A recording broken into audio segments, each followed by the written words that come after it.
Good morning, class. How are my favorite sunshine's doing? That golden spear. What's going on in here? Young man, stop flailing around with those swords. You could hurt somebody. Oh, you've done it now. Look at all that confetti. Rainbows! Stop those rainbows! What? We talked about those darts plenty of times. And you left all those toy soldiers lying about. Letty, don't! You can't! Oh dear! Stop that! Enough! Welcome to the playground.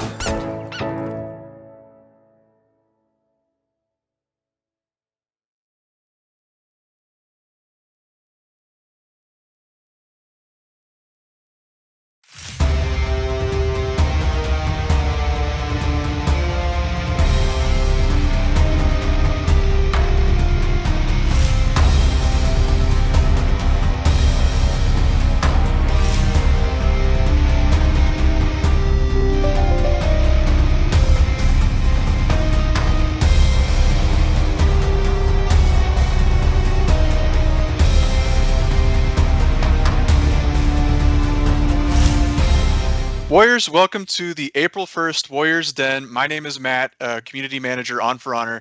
I'm here with Josh, the community representative on For Honor. How are you doing today? Hi, Matt. How you doing, buddy? I'm good. I'm jazzed. I am also jazzed. It's April 1st. There's a testing grounds. There's a lot in this show today, you guys. But before we get to all that, there's a little button on people's screens that they might be interested in.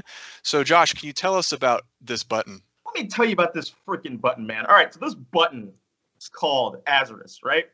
This button is called Azarus. It is a Twitch extension that we use to run like raffles and quizzes and all that fun stuff. You look very intrigued, so I'm going to tell you more. Yeah. So what happens is throughout the show, we'll run some quizzes, and if you get them right, you win a little something called Ubies, which you can use to redeem rewards at forhonorgame.com/redeem. If you lose, you get nothing. That's how it works. All. Also, bots cannot win. Bots are irrelevant here. We don't like bots. All my homies hate bots. Isn't that right, Matt? You're a homie. All my homies hate bots. Exactly. They don't respect them. So get the crap out of here, bot boy. Whoa. Anyway, the winners' names are protected because we don't want people hacking those who might end up getting some cool stuff. And the also, names are censored, you guys. They're not bots. And you get to see like how many winners there are, so you know that we're not trolling you. This is April Fools, but we are not playing with these rewards, fam. And speaking of rewards, let's who wants some stuff? Let's talk about the stuff you guys are gonna get today. All right, 5,000 winners will get one scavenger crate, and 50 winners will be breaded up like a chicken tender in For Honor and win 20K steel. That's awesome. Can I enter? Because I want that steel. No? I sometimes do them as the For Honor account, which I don't believe has won anything yet. But I just do the Azarus questions while I'm like modding. I did not know you did that. What the heck? Yeah, you never know unless you try, right? But aside from Azarus, we also have game plan content that's been coming out lately. So if you go to forhonorgame.com/gameplan, you're going to see a bunch of videos, including 28 videos that Freeze worked on, who hopefully is in Twitch chat, which are just overviews of all the heroes. The Filthy Spaniard helped us with the video. There's a lot of great introductory and explanatory content on this site, so by all means, check it out. And we also want to mention Bug Reporter. Yeah, let's go ahead and talk about the For Honor Bug Reporter. If you head on over to forhonor.ubisoft.com/bug reporter, you will see this screen, and you will see a bunch of bugs that the players have submitted. And if you happen to come across any bug on this website that you've encountered yourself, go ahead and give it a thumbs up. Get some, let us know that this is also something that you are experiencing. If you've looked on the website and you see a bug that you haven't, if you have experienced a bug that's not on the website, go ahead and submit a report for that. So we're up to date on what's going on. A lot of the bugs that have been on this website we've fixed. So a big thank you and a big shout out to those who have submitted those bugs, who contributed to those reports, and we were able to get them fixed. So yeah, go ahead and check out the website. We're really excited to fix more bugs. So keep us in the loop. Like let's do this. Let's fix some bugs. Yeah, it really makes a difference in the game. So thank you to everyone who does that. And now we have some huge news, something that people have been messaging me about, asking about for a while. The Dominion series is back for year 5. So this is hype. This is hype as hell. It's a 5-event circuit with 3 majors, 1 last chance qualifier, and 1 final. It's all double elimination. And like last year, it's 2 regions, NA and EU, and PC only. So please register and try to take down. I have nothing against these teams, but take down Chimmy's and Nemesis. Now is your opportunity to do that. We have a total prize pool of $65,000. Registration is not open until April 16th, so we're going to have more details for you in the near future on Dominion series. But this is super exciting. And while that's coming later, right now we have an April Fool's event today. Yes, we do indeed. Yes, there is a For Honor April Fool's event called, it's the Playground Edition. It's going live right now. You can play it right now, but don't, because we're still to talk about testing grounds. Right. But here we can see some doodles that the kids devs did, and we were able to implement them into the game. The devs kids, I think. Yeah. What did I say? You said the kids devs, which sort of works, but it's the devs kids, right? Yeah, it's the devs kids. Yeah. And you also have the minions here looking like toy soldier men. The things around the map aren't deadly. These are actually Nerf bullets. Look at that. He's okay. No one's getting hurt. Everyone's fine. Yeah, it's awesome. And also the blood is mixed with confetti, so while not totally dark, it's still like, it's kind of playful, it's kind of fun. Also, the weapons are made out of foam. Must be some really sharp foam, considering that person is now headless. But yeah, no, it's really cool. It's gonna be a lot of fun. Like I mentioned, there's actually some baby proofing we've done around the map. Also cool little effects here, like Riffin's has a bell pepper sticking out of his mouth. That's not a tongue. I refuse to believe that. But yeah, there's some really cool things that are gonna be around the map, as in, like I said, baby proofing. And I don't want to spoil it too much, because I mean, part of the journey is just kind of exploring and stuff. So definitely check it out. It's gonna be awesome. And yeah. That's amazing. I look forward to playing that event if I get a chance on April 1st. We also have more stuff coming in April. It's not just about April 1st and pranks and tricks. April 1st to April 8th, we have the testing grounds, and we have a mega thread going up on Reddit at some point, and we have surveys for you guys to do. So please complete those. They help us out a lot in gathering all the feedback that you guys have. And right after the testing grounds, actually, we have an extra XP Fest from the 8th to the 15th. And something is going on April 22nd. I'm not quite sure what that is, but it might have been teased a little bit in the launch trailer. Who can say? We also have a bit of content of the week to get to this week. Yes, we do indeed. We have a couple of things we want to go ahead and show you, like the Hypnotic Extravagance battle outfit. This is available for all heroes. It is available right now. These cool little purple accents. They look super colorful and extravagant, dare I say. Also, the Hypnotic Eye the effect is here. It is available until April 8th.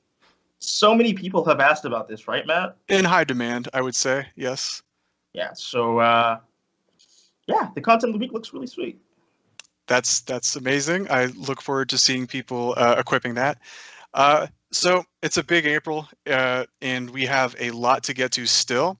With the testing grounds, the fight team is going to come on and go through 7 heroes with us, including ARAMUSHA, who many of you have sent feedback about. So I'm really excited to see what you guys think. Again, there's a Reddit mega thread and the surveys to do, but we'll be right back with Stefan and JC to go through all 7 of the heroes in the testing grounds. See you soon.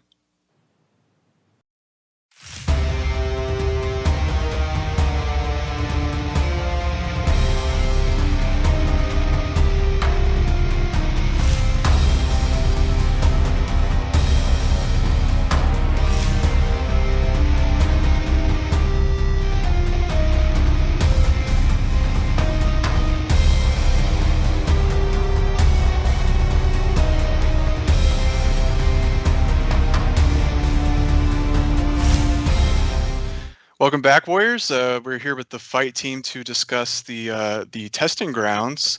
This is going to be the main part of the show where we get into the nitty gritty, which is pretty exciting. So thank you for coming, Steph and JC. How are you guys doing? You good yourself? Great, thank you. And you? We're pretty hype. 7 heroes is a lot of heroes, and we're definitely excited for that. So can you remind the good people of Twitch chat what the Testing Grounds is all about? Absolutely. Testing Grounds is basically an event front that you'll see on the Faction War multiplayer map menu. And it's a place that you can go with your existing heroes, play some games. You will get progression as normal you would in any other game mode. You'll get gear and XP and so on afterwards. So that's really great.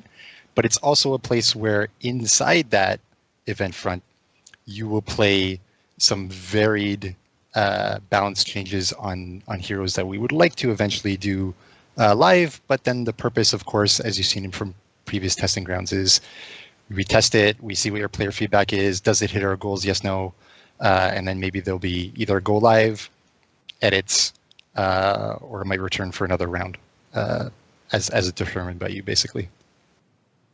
Awesome. And for this testing grounds, we have a couple of main objectives that we're really trying to look at. JC, can you talk a little bit about what we're seeing here? Yeah, so basically the idea is that we're trying to improve the competitive viability for pretty much all levels of play, including high level and like not especially, but like also tournaments, right? So we've had the Dominion series previously.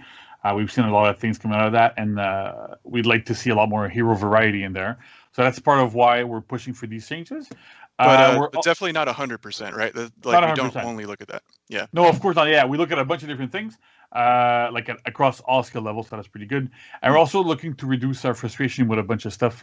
Sometimes some moves are like really frustrating for a bunch of players. So we're trying to adjust things so that it feels, so that they're still good, but they also feel a lot more fair. Awesome. So we have 7 heroes to talk about today. So let's just like quickly intake all of this information in this wonderful family photo. And let's move right on to Shigoki and the changes he's got coming in this testing grounds.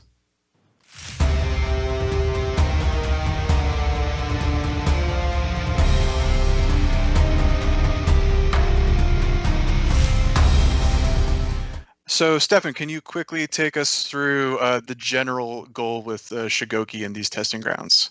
Yeah, absolutely. Shigoki was in our previous testing ground as well. There were a lot of good things on the character that gave feedback from the players. They really appreciated the light attack no longer having uninterruptible stance. So hats off to that one, they said. Jeez. As well as ability to have reasonable dodge attack moves. These are pretty cool. On the negative side, they didn't really like how Shigoki still was unable to rotate around the map and switch from objective to objective. And then Demon's Embrace had a lot of questions as to well, okay, if it's changed in the way we had it changed, what really is Shigoki's role? And this is the kind of stuff we're trying to address in this testing ground. All right, JC, let's get into the nitty gritty about Shigoki. What can you tell us about some of the more specific things that you'll be changing with this hero? All right, so we're going to start off with Demon's Embrace, right? So Demon's Embrace, we really want to position it to be a ganking move. In the previous testing grounds, it was still kind of more used to try to be like mix-up stuff. So we've really moved it around so that now you can only access it doing down and guard break from neutral. So there's no more soft feints, no more of that stuff. The total attack duration is now 900 milliseconds, so it's a little bit faster. To note, it's 100 ms faster than Lawbringer's long arm, so that actually it's a little bit faster, should be a little more potent. It heals you for 20 and deals 10 damage, so that's a little bit lower than it was before. Slightly different health swing, but it's going to be a little bit healthier. It also fully restores your opponent's stamina when they get up. So that's another thing that we're trying to put in that makes a bit more sense. And it still has no uninterruptible stance.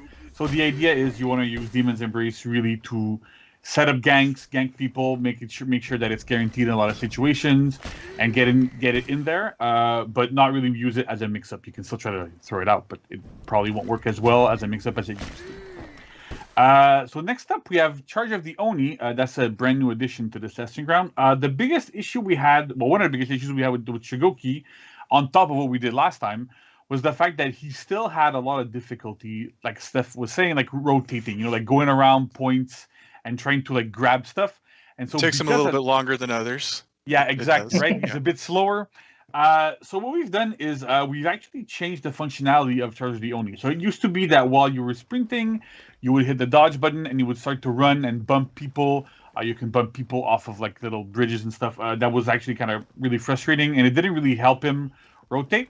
So what we've done instead is we've changed Charge the Oni into something that's really similar to Shinobi's Super Sprint. So basically, while you're sprinting, you hit the sprint button again, and he starts to run much faster.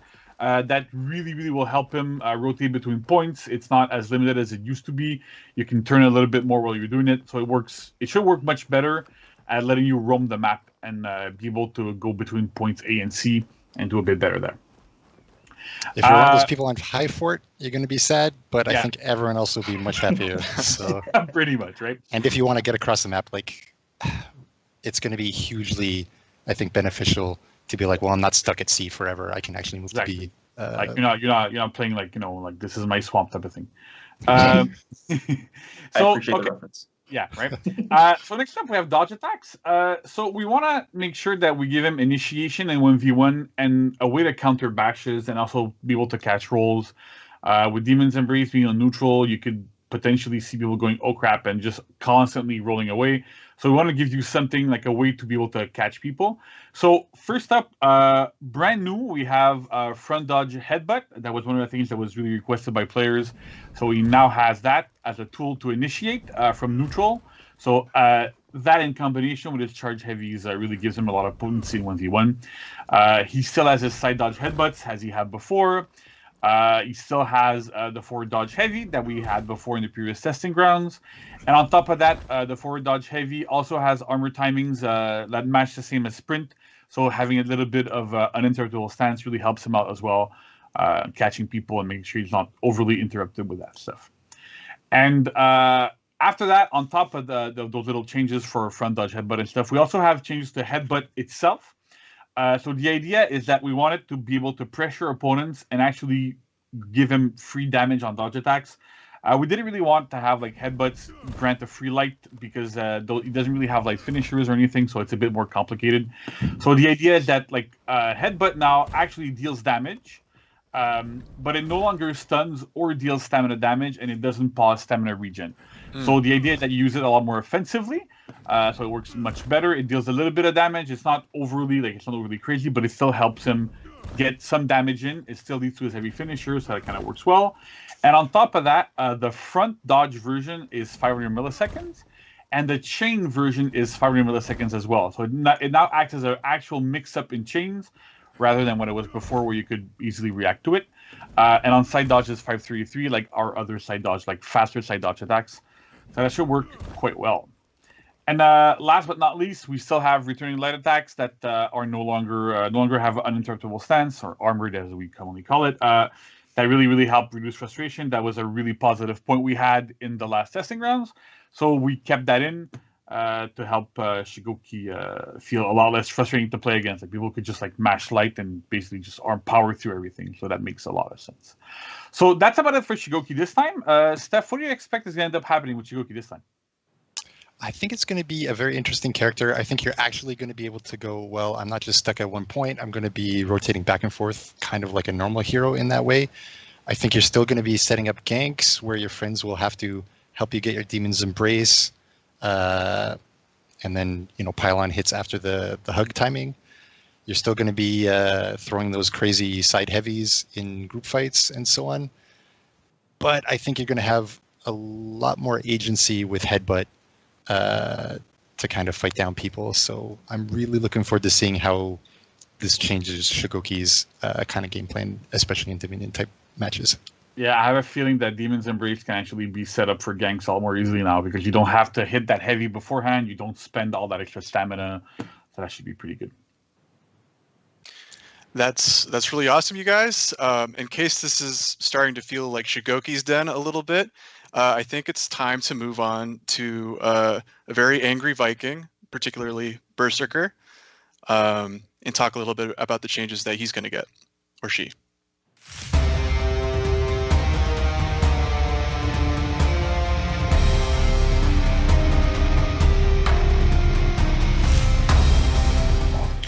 right, let's talk about some angry Vikings. When you compare the list of changes compared to Shigoki, probably not like a super long list, but there's some really good stuff in here. So, Stefan, why don't you tell us about like the general goal for these changes to Berserker? Totally. I mean, as you say, Berserker is one of those heroes that's probably the closest to being where we would like in this group, while being just a little step below, say, like, if you want to pick Berserker, maybe you're better off picking Shaman or Nusha right now. But Berserker's not too far away. So really what we're trying to do with Berserker in particular is nudge them into that point where you're like, oh yeah, I would pick Berserker equally or over Nusha Shaman, for example. And JC, can you walk us through some of the specifics that we're trying to accomplish here with Berserker? Yeah. All right. So we'll start with top light opener. So the idea is that, like, normally on live right now, like, his top light is actually weaker than the sides. It's 600 ms and 5 after feints. So what we've done is we've just normalized it so it has the same speed as the side one. So it's 500 normal, 400 after feints.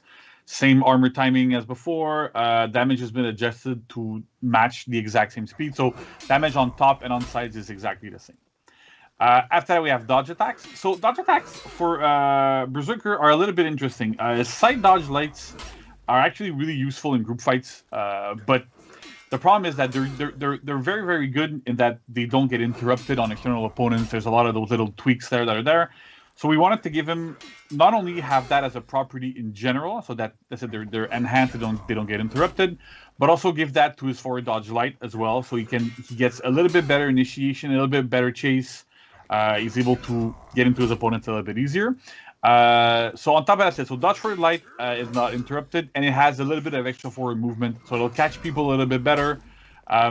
Side dodge lights, as I said, are not interrupted, so it gives you a lot of leeway in group fights, and it also helps with characters like Black Prior, right? When he does his dodge forward bash, and if your attack is enhanced, even if it ends up being blocked because you dodge a little bit too late, you can still at least continue your offense and keep going into things. Last but not least, on his dodge attacks, his forward dodge heavy also has like a bit of extra movement, so you can start it from further away to catch people that are running away, rolling away from you, that sort of stuff, to give him better chase. And last but not least, his sprint attack. So same as with the forward dodge heavy, we want to make sure that that Berserker rather is able to really easily catch opponents that are running away. So it basically just has extra forward movement. Again, it reaches much further than it did. It's a bit closer to what the Orochi has currently, so that's typically very good. It gets really difficult to run away from a Berserker in a fight. So when you get into a fight with a Berserker in a 1v1 fight, he's able to keep you locked down, and if we try to run away, he still can catch you and make sure you don't run away from him, so you have to face him head on. So Steph, what do we expect is going to end up going on with Berserker this time? I think very much the same as before for Berserker. You're going to be playing it roughly in the same way, but you're going to have a lot more opportunity, as you say, to run down your 1v1 opponent who's trying to leave, or in group fights, you see something happening and stuff you wouldn't be able to deal with as Berserker to stop them or last hit and kill them. But say Shaman or Nusha might be able to. Now Berserker probably is going to be able to as well. So keep an eye on the edges of the fight, because between your armor and the range that you're going to get now, I think you're going to be happy. Awesome. That's good to hear that Berserker might have a chance to kind of break into that competitive role of like the gank initiator. And up next is someone who's already been in the testing grounds once, so this is interesting. Gladiator.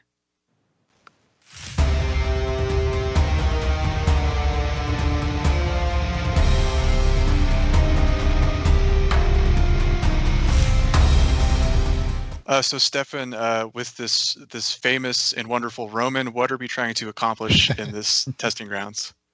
Kind of Gladiator is in a similar deal as Berserker, where like the kind of 1v1 stuff that is, good-ish, and the ganking stuff that is good-ish, often ends up behind, say, Nusha or Shaman. And with Berserker going up a little bit, it's a good opportunity for Gladiator to take the same kind of like, this is time for a tune-up. Flow into certain gank moves would be a lot better for Gladiator, I think. JC will get into the specifics in a moment, but a little more access to some of the moves that you want to be doing as Gladiator will make Gladiator, I think, a much more viable role competing against those other assassins. Yeah, let's go ahead and talk about specifics. JC, I'm seeing some toe stabby stuff here. So what can you tell us about the changes that players are going to get on the testing grounds? Yeah, so the first big change that we're talking about right now is this chain flow, right? So one of the problems that Gladiator has is that he has a hard time going into skewer from many different things. He absolutely has to throw out a heavy or go into a light and do a bunch of different things. So what we've done is that we've made that his zone attack, his toe stab, well, Fushina Ictus there, but let's call it toe stab, it's a little bit easier. And his sucker punches, which is basically his dodge bashes, they now chain to heavy finishers and skewer. We should have a video up for this, so you can see. So toe stab goes straight into skewer if you want.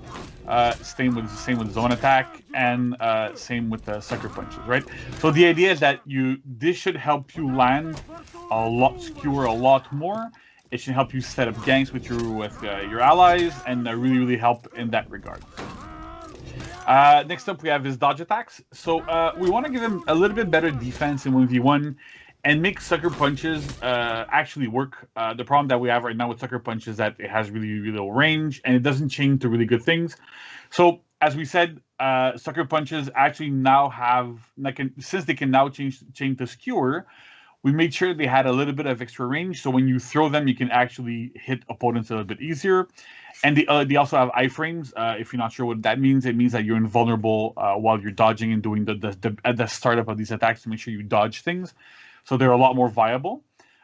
His side dodge lights also have iframes now. They did not used to, so you can use them a lot more effectively to side dodge and attack your opponents.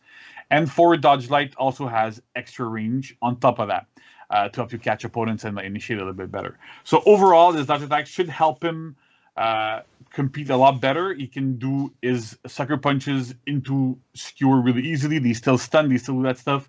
So it's a more interesting mix-up. You can use them against again, I use that often, but Black Pearl's for dodge bash, because they recover so quickly. Having access to a side dodge bash that can go into mix-ups is actually pretty strong. Next, we have toe stab specifically.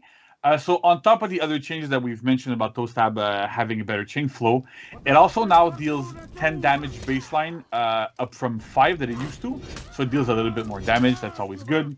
And it also no longer prevents executions on bound opponents. So normally, right now on live, if you do toe stab on somebody, and then one of your allies throws out a top heavy, for example, that's guaranteed.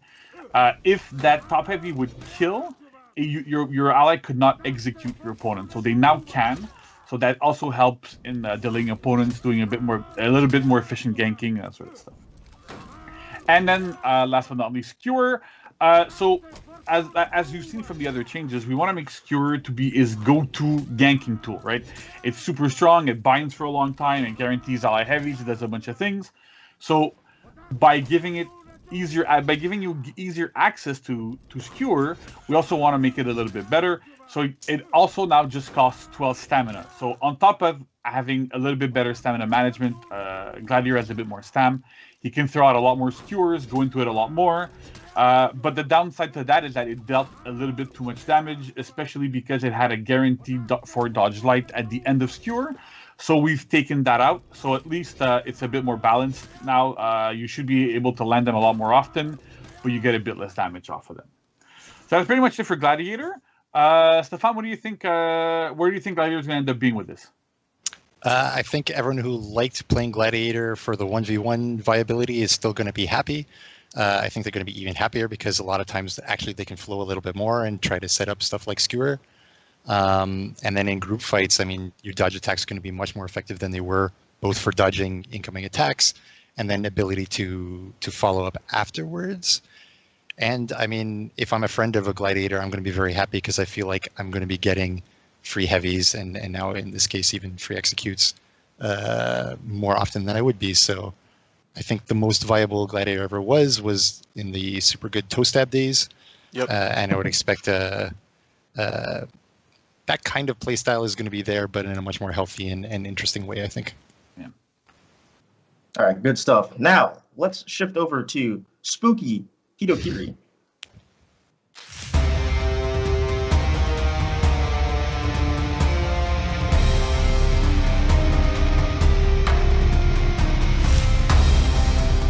I called her spooky because like that mask is terrifying. Anyway, Stefan, what can you tell us about the goal of the changes to Hitokiri on the testing grounds? Yes, absolutely. Hitokiri is terrifying for us as well because no matter what we do, everyone complains. So history-wise, we've done a number of nerfs to this character to a lot of times to reduce frustration, basically, and a lot of those had to do with uninterpretable, the armor. Armor. The armor. Yeah, there we go. So what we're trying to do is respect a lot of the changes and concessions that we made to try to keep frustration low, and at the same time return viability to this character in some other avenues, basically. Awesome. So, JC, how exactly are we going to do this with Hitokiri? Yeah, so Hitokiri is an interesting case. As Steph said, like we've had a lot of nerfs and changes to Hito to make sure that she wasn't overly frustrating, but at the same time, I think she lost a bit of her identity. So we're doing a couple of changes. First of all, we're adjusting her chain flow a little bit. Basically, the idea is that it's a lot easier to access her chains and her mix-ups. So now, dodge forward heavy, zone attack, as well as sprint attack, all initiate chains. So you can always go into your kick, into your infinite heavy chain, do whatever you want from any of her starters. That makes her a lot more potent, makes it accessing her like pretty strong offense rather easily. So that should really, really help her flow much better and be able to initiate a lot easier. Next up, we have rake, kick, and sweep. So kick has a bit of a problem where it can be backstepped light or heavy by a bunch of different characters depending on a lot of different situations. So we've given it a little bit of extra range so that it no longer can be backstepped. So you have to take the mix-up similarly to what we have with Centurion and with Warden. That charge mix-up should actually work right now. You don't have a universal out depending on your character. And the second thing we did to that, which is a little bit crazier but still interesting, sweep now also guarantees a chain heavy, right? So before, Ray Sweep used to guarantee you a neutral light that you can go back into your chains. It was a little bit like it worked, but it was a little bit weird. The risk-reward ratio on using sweep versus using kick was a little bit skewed. So now, no matter which one you end up using, you still get a heavy every single time, and you can go back into your mix-up. So she truly is, she repeats and just mows you down until you're dead, basically. So that works quite well. Another change we've done is to her chain heavies. So her chain heavies, the interesting thing with having infinite chain heavies is that normally they should be pretty good in group fights. Unfortunately, due to like a bunch of different things, they were not that great. So what we've done is that we've given it uninterruptible stance when you release the button. So right, so when you play Hitokiri, you press heavy, and then Hitokiri charges for a little bit of time, and you can release, and you have variable timing. But whenever like she actually starts her attack, she gains armor, so you can use it a lot more in group fights. On top of that, her attack trajectories are flatter and bigger, so she hits more people around her, and it also has a bit of extra forward movement. So on top of this, you can actually like swap target heavies between different opponents and go and flow quite well in a group fight. It's also really useful when you're laning. That extra range and the better trajectories really, really help when you're in the lane. So that should really, really help her perform much better in that area. And then the last little thing we've given her is she now has side dodge attacks, right? So in the spirit of what we've been doing with Shigoki, characters that were traditionally weak against bashes shouldn't really be weak against bashes. Basically, the idea is that if you don't have a bash, if you don't have a way to deal with bashes, you're immediately weak. So Hitokiri now has side dodge heavies.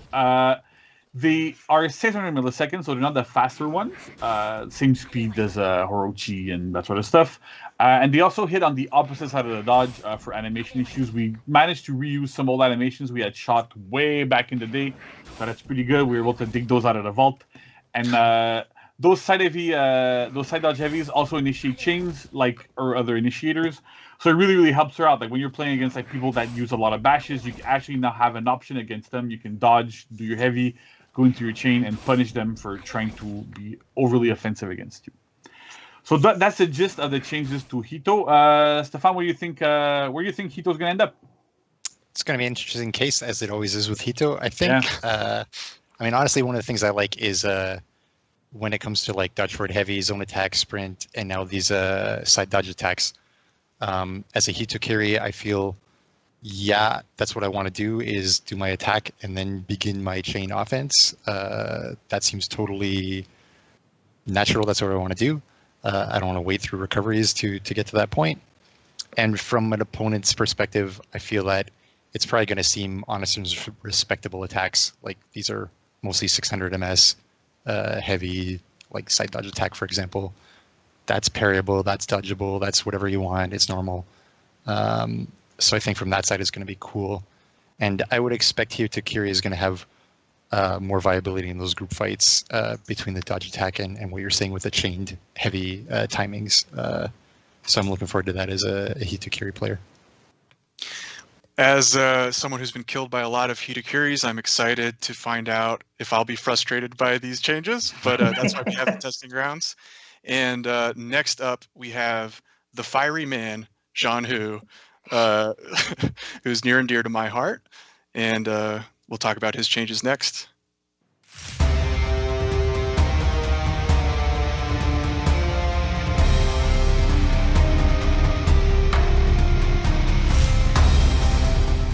So this is, without a doubt, the most exciting part of this Warriors Den, at least for me, Stefan. What are the general changes we're doing with Jean-Hu here? Is this your main or something? Yeah, half. Okay. Yeah, this is a cool character. I mean, one of the things that this character didn't live up to is kind of the limitless aspect. We, I think, put handcuffs on a little too much for some of the things. Ability to get into the chain at all, ability to continue the chain, as well as ability to like continue with the dodge attacks and so on. So what we're trying to do is kind of let the character off the leash at this point, and say, here, all the things that you were supposed to be good at, we're going to let you be good at, and try to give you an opener in the first place to get into your chain, basically. Nice. JC, give me those spicy details about the changes that we're getting to Jean-Hu on the testing grounds. Oh yeah, it's quite spicy. So first up, we have dodge cancels. So as if you're playing Jean-Hu before, you know that Jean-Hu can dodge cancel some of his attacks. So we wanted to make sure that he can actually cancel all of his attacks. So every single one of his attacks is now dodge cancelable at 333 MS. And when you hit, miss, or non-interrupted block, that applies to his finishers as well. So you can actually go into his finishers and really be limitless, like we want him to be. So with this, honestly, like he feels super good. So that's really interesting. On top of that, we have changes to his dodge attacks. So we want to make his dodge attacks a little bit safer to use. A lot of the complaints we've been hearing is that, yeah, they're good because they land quite a bit, but they do very little damage. And on top of that, people can just like dodge them, and nobody really cares. So at this point, what we're trying to do is that his side dodge attacks now are no longer interrupted on block, and they always count as heavy parries, regardless of which button you use. Before, if you did like a side dodge light and it got parried, it was a light parry. So now it's going to be a heavy parry, and it won't get interrupted on block either. So that lets him flow into his offense a lot better. You can use them a little bit better as openers and do interesting things with that. On top of that, his front dodge light used to be 400. It's now 500 and is not interrupted on block. Part of the reason for that is because of his dodge cancels. If you ended up being able to dodge cancel into a 400 MS at the timing that the dodge forward light would go, you would have crazy chain advantage, frame advantage, and it was like that felt just really wrong.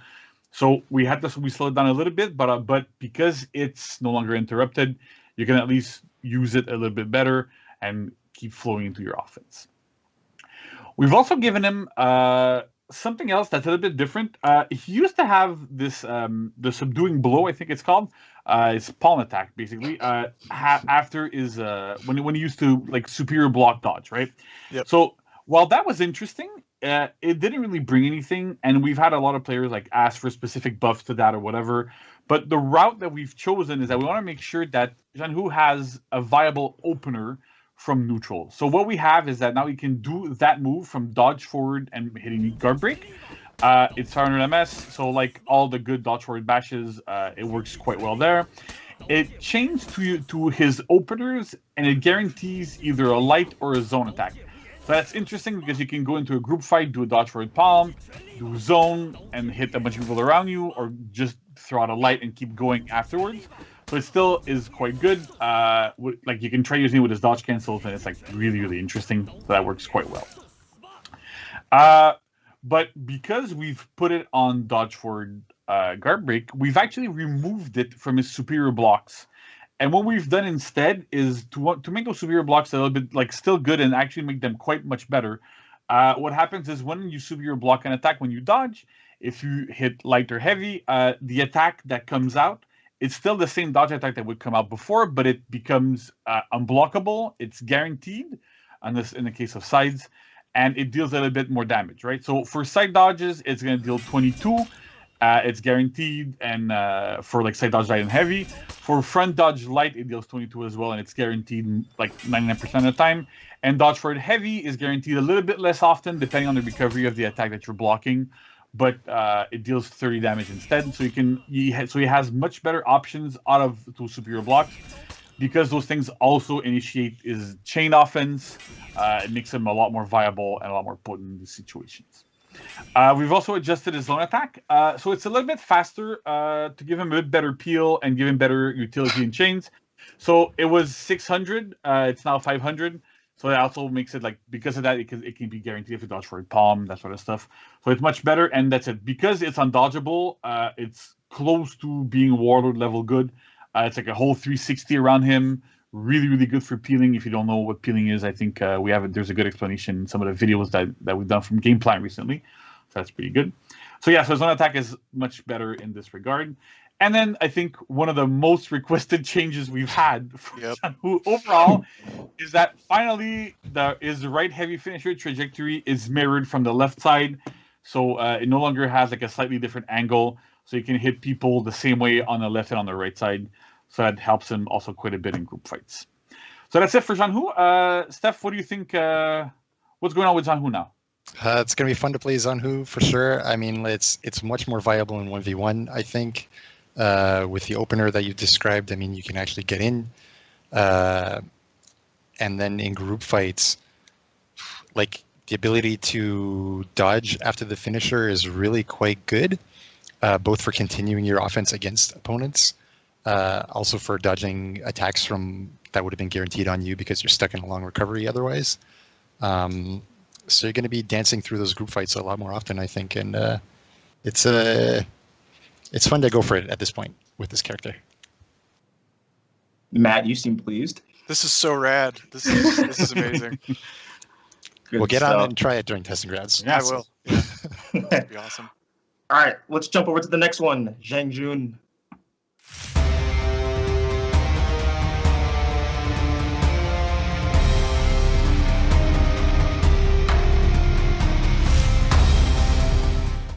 I so wish I could grow a beard like that. Anyway, we're not going to talk about my facial hair. Let's talk about JJ. Let's talk about some of the what the goal is here for the changes on testing ground, Stefan. What can you tell us? Totally. JJ is one of those weird characters where it has a lot of stuff going for it, but like if you're in a 1v1, you can roll away from quite a lot of its heavies every time 100%. Can't do anything. Guard break, even if they do get it somehow. Like what's a punish for a guard break for a JJ? There's a lot of stuff that's like rough edges on this character, I'm going to say. And I think that's what we're trying to shore up here in this one. So JC, Zhang Jun is all about like military precision. He's a veteran. So what are the specifics with this character and what we're doing with them? All right. So yeah, so first we'll talk about his heavy openers. So as Steph said, like he has a bit of a problem like when he does land a guard break, because his only viable option was to do a zone attack, right? So and that costs a lot of stamina, makes it a lot more difficult. So what we've done is that his top heavy opener is now 800 milliseconds and deals 24 damage. So you get it guaranteed off a guard break. That's really good. And his side heavy openers are 900 and they deal 27. So they're not guaranteed on light parries. So instead of having like a good light parry punish, on top, you always have it, but you also have guard break punishes now, which is much better. And as we'll see from some other changes, he should be able to land his guard breaks a little bit easier this time. So, as I was saying, he also has his heavy finishers that have a few changes. But the big change that his heavy finisher has is that he can now soft feint the guard break, right? So no longer can you willy-nilly just roll away from a Zhang whenever he throws a heavy finisher. You saw red, you just rolled. Well, if you roll now, you're going to get caught by a guard break. And then he can throw out a top heavy and then go back into it.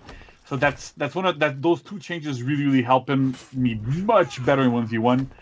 He has a lot better pressure, and you have to respect him a lot better. Next up, we have Sifu Swirl. So that Sifu Swirl, if it's not super clear, that's a zone attack when he's in his Sifu's poise. So down stance into zone. So that attack is it's not bad, but it's kind of problematic in that it's super telegraphed. And it doesn't really have enough utility as much as it should.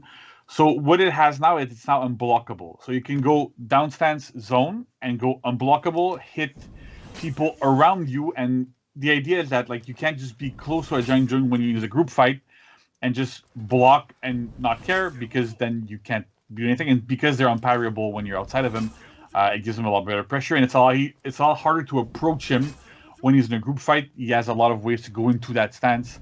So that gives them a lot better pressure. And the idea, what's interesting also is that you can go like, Sifu stance, like Sifu Swirl into every finisher, into Sifu Swirl, and like keep that going. It's like a torrent of unblockables constantly. It's pretty cool. It works quite well. That's pretty good. The next thing we're going to look at is his stamina cost. So previously, before the Core Combat update, it kind of made sense to have a lot of his heavies cost more stamina. Because they had like what we call zone properties, right? So basically zone properties, what that means is that your attacks don't stop when you hit somebody. So if there's somebody further out than your main target, you can still hit them. And because of that, they cost more stamina, and they didn't have extra stamina drain when you would parry them and such. So because all of these things are a bit more standardized after the Core Combat update, it didn't make any sense anymore. So all of his heavy attacks now cost a basic 12 stamina, like most of the other heavy attacks in the game. It lets him manage his stamina way easier. It gives him much better pressure, and it also makes it like a lot. You don't constantly have to go into his stance to regen your stamina all the time, so you can actually use his attacks a lot more. So that works quite well. And then next up we have forward dodge attacks. So Zhang Zheng also had a little weird thing with that, where he could do dodge forward heavy into a soft feint kick. That didn't really work. We've tried really hard to make it so that there wasn't a single dodge timing on it. It's tough to accomplish, and it didn't really work that well. So what we've done instead is that we've given him the same kind of treatment that we've given to Shigoki and to Zhanhu, where he can now do dodge forward guard break. It gives him the same kick that he had as a soft feint. It's 500 MS again, so it's an actual viable opener now, so he doesn't really need to go into other things, but you can actually do that, and it works quite well. It also changed to openers, like we can see in the video, so you can do dodge forward kick into light, into his heavy finisher. So that also helps him quite a bit in 1v1, gives him a lot more pressure, so that's good. And so because we put the kick straight there, dodge forward heavy is now 600 milliseconds. You can't feint it. You can't soft feint it. It's just basically a good roll catcher now. So if you wanted to do that, if you want to like approach people, if you want to do like that sort of stuff, it actually works. Before since it was so slow, even if you could feint it, they didn't really have any feeling to it. It wasn't really that good. So with those changes, it works much better. And the last thing that we've done, it's a little bit of a nerf, but I think most people are going to be happy with this because it was quite a frustrating thing we've seen quite a bit. Is Dushi's choke. So basically, when you would parry somebody and you hit guard break and he chokes you, it used to drain stamina, and you had guaranteed damage afterwards, right? So you didn't really have a choice to make between, am I going to drain your stamina? Am I going to deal you damage? You always did that, especially on the heavy parry. So now it no longer guarantees damage. So you have to make a choice when you do a heavy parry. Do I hit him with a light? Do I hit him with something else? Or do I do that choke to put them potentially out of stamina and maybe get a better punish out of it at the end? But there's an actual choice to make now, and it's just not brainless. I'm always going to choke because I can choke. So that's basically the changes to Zhang Zheng. Steph, you want to hit us off with what you feel is going to be like?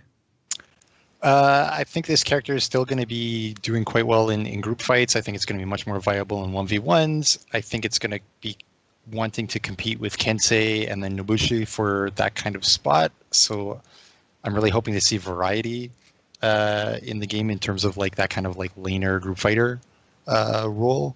So I'm really excited to see if that makes it to where we're hoping. These are some really exciting changes for Zhang Jun, I would say, as someone who's played a little bit. And next up, the one, the only, the much requested Aramusha.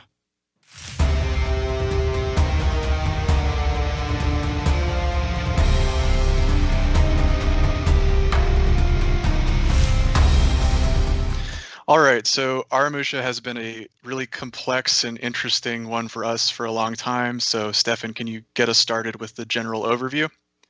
For sure. Aramusha is a character that has been up and down a little bit, often requested to be worked on in this kind of capacity in a testing ground or rework or whatever.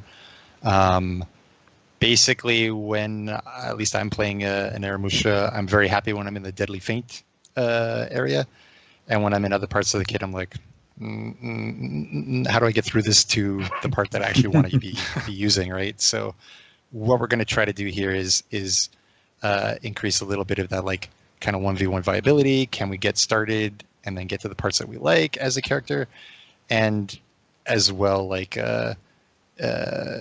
we expect it to be a good laner, a little bit of a group fighter because it's got blade blockade and stuff like that. Can we tune this up a little bit kind of globally? Awesome. I'm actually kind of like an Aramusha main, so this is very interesting. This is a fun segment for me. So, JC, can you tell me anything specifically that will make me suck less? There's quite a few things that will make you suck less, so that's good. Awesome. So first up, we have blade blockade follow-ups, right? So normally, like when you play Aramusha right now on live, the follow-ups of blade blockade are a little bit complex. You need to know exactly what kind of attack you blocked, what its recovery is to be able to pick the right option at the right time. You could always do ring the bell and hit light, and it's pretty much always going to work. But then there's situations where top heavy would have worked and stuff. So the idea now is that he has three follow-ups to blade blockade. He has light, heavy, and guard break, which is the kick. And so they're all a little bit different, and you have to use them differently depending on your situation. But it's more about situational awareness more than what attack did I block, right? So when you do light, what happens after a blade blockade is that you get a top attack that deals 20 damage. It's really meant for 1v1 situations. It's guaranteed the very, very vast majority of the time. There's some situations where there might be some glitches there. Make sure you put them on your surveys and stuff, so that's good. But yeah, so when you do it, when you're in a 1v1, you want to do light. When you're in a group fight, however, you want to do heavy, because heavy is a side attack with zone properties. So basically, it doesn't stop when you hit your main opponent.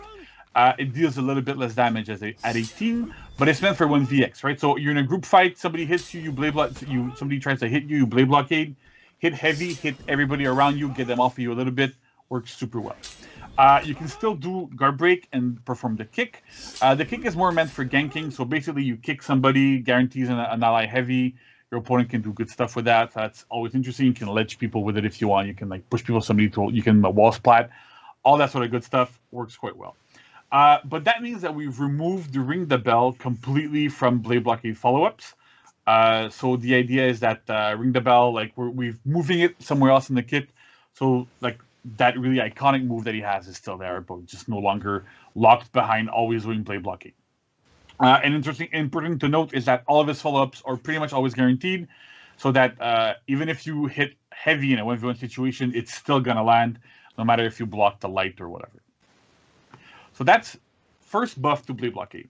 Second buff to blade blockade is that you can now cancel all of your attack recoveries into blade blockade during, like, starting at 100 milliseconds in the recovery until the very, very end. So what this means is, like right now, what you can see in the video is that basically Aramusha hits somebody and then holds down and goes into blade blockade right away. Now that might not seem really good after you hit an opponent in 1v1. In group fights, however, it makes a huge difference. And it's also extremely potent against dodge attacks that are weapon strikes, right? Because you can attack somebody, they dodge.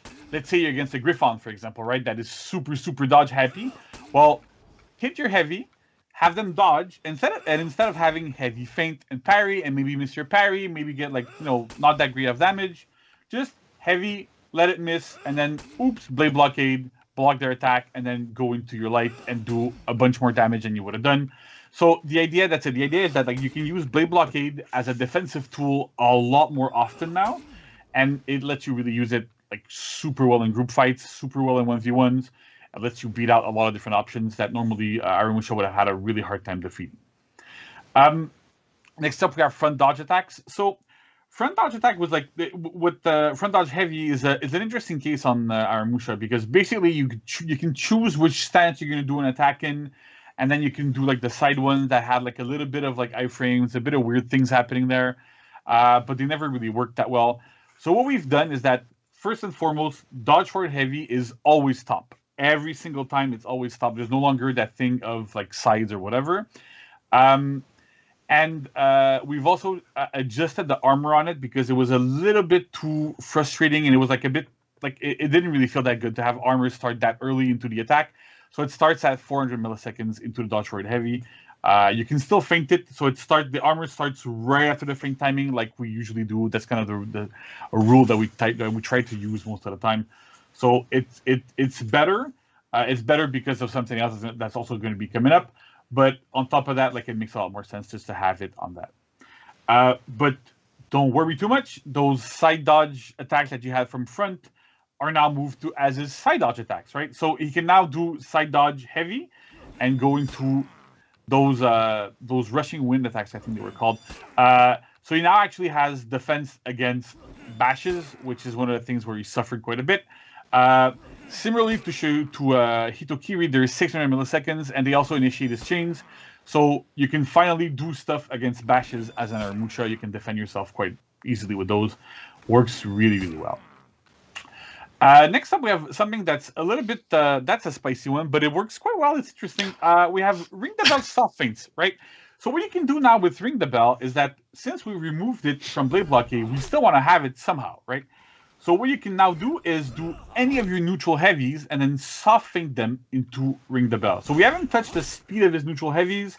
We know that like it's been a common complaint that he should feel faster or whatever. We've decided to go this route instead because it made a lot more sense to keep the same type of like timings that you had beforehand with guard break and parries and stuff, but at the same time give him really, really viable offense from neutral. They are 400 milliseconds, so they're super fast. You have to really, really decide like before if you're going to dodge, what you're going to do against an Aramusha. It gives him a lot of neutral pressure, so that's super good.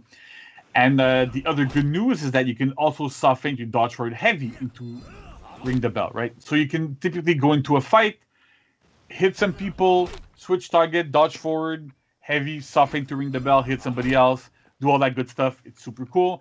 And it also, on top of that, acts a bit as his ganking tool, right? So he has access to this really, really good attack from neutral that can guarantee an ally heavy if it's timed properly. So that's super good, really, really strong, and gives him a lot of options. It gives him much, much, much better neutral pressure than just hitting lights and just going, I hope they land. And then the last big change we've done on Aramusha, and that one was a bit more controversial internally, but I think we'll see how it pans out, is that his chain flow, his infinite chain flow has changed. So if you play Aramusha right now, like you, Josh, for example, right, you know that on live, when you want to go into his infinite chain, you have to go side top, side top, side top, side top all the time. Makes you quite a bit predictable. And then we've explored a lot of different things where maybe we're gonna have those top lights be they don't get interrupted on block or whatever. But at the end of the day, what we feel is a better solution is that we've loosened those chain restrictions. So what Aramusha can do now is he can go from any single stance in his chain and chain into any other stance. So you can do left, right, left, right, left, right. You can do all that sort of stuff. And if you want to access your finishers and your deadly feints, you just have to do an attack in the same stance as you previously were.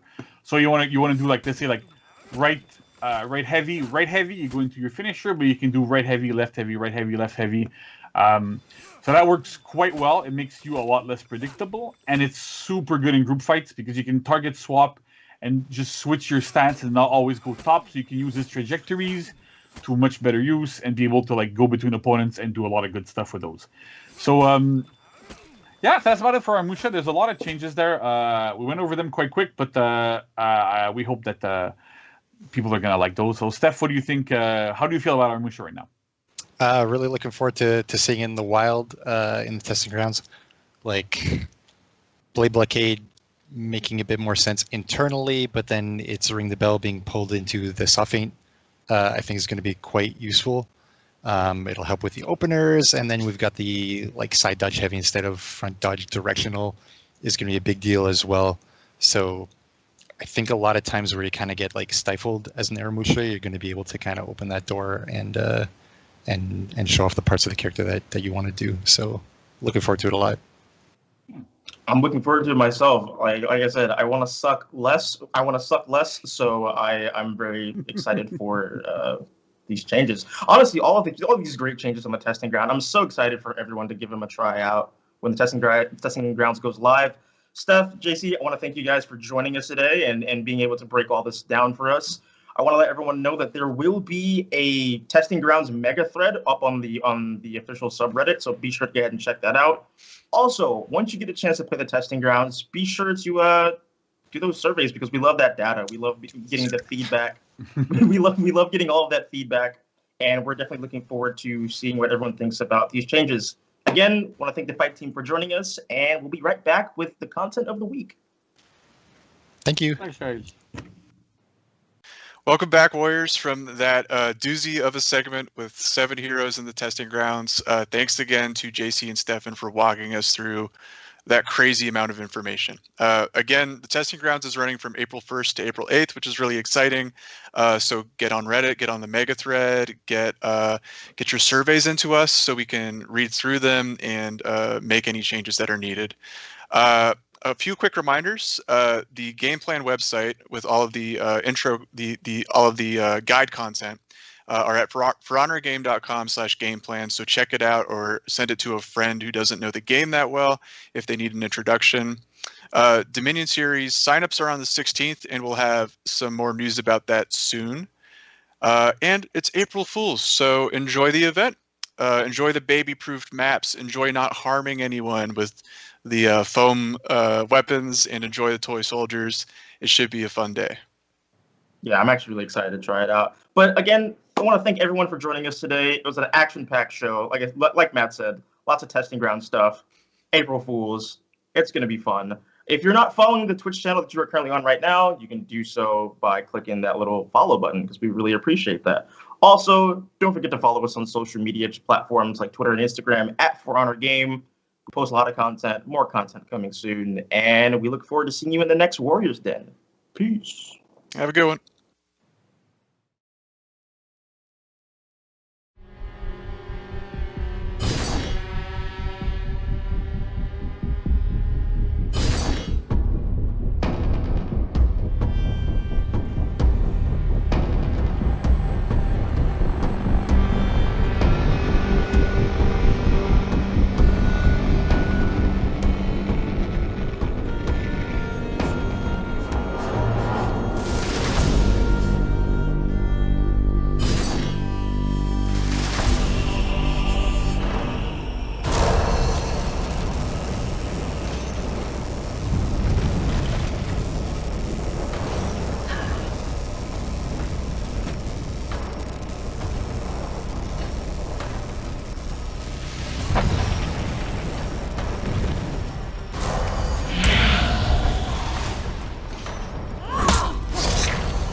Greetings, Warriors.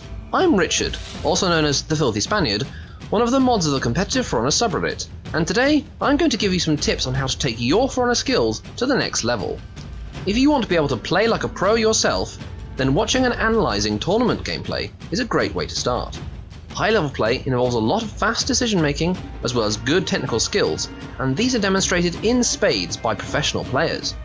Today we'll be going over some clips from the recent Dominion Series tournament and focusing on 3 skills that are essential for top players to have: being able to read your opponent, knowing how to make the most of your feats, and understanding how to pull off efficient coordinated ganks with your teammates. First up, making reads. Combat in For Honor is about much more than just reacting to your opponent. The most important skill for a top player to have is to be able to predict what their opponents will do ahead of time, known as making a read. From predicting where your opponents will go on the map, to which options they will use in a mix-up, making reads is vital in every aspect of gameplay. Take almost any clip of tournament level play and you will see evidence of players making reads and playing mind games, and this next example is no exception. Here we see how Stello of Team Overeasy makes a great read on his Warmonger opponent to time out her Corruption Blade feat. After a successful dodge attack and a well-defended top-heavy unblockable mix-up, Stello knows that the Warmonger is under pressure to land her Corruption. She unlocks, looking for an opponent who might be in range of her forward dodge heavy, but Stello uses his zone attack to keep her in combat with him, as even if he does get corrupted, he's far away from the teamfight and it will have less of an impact. He then immediately starts backwalking to put himself out of range of her uncharged claw.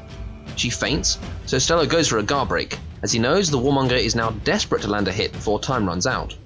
His read is rewarded as he catches the Warmonger in the startup of her bash, landing a heavy attack and successfully wasting the use of her potent corruption feat.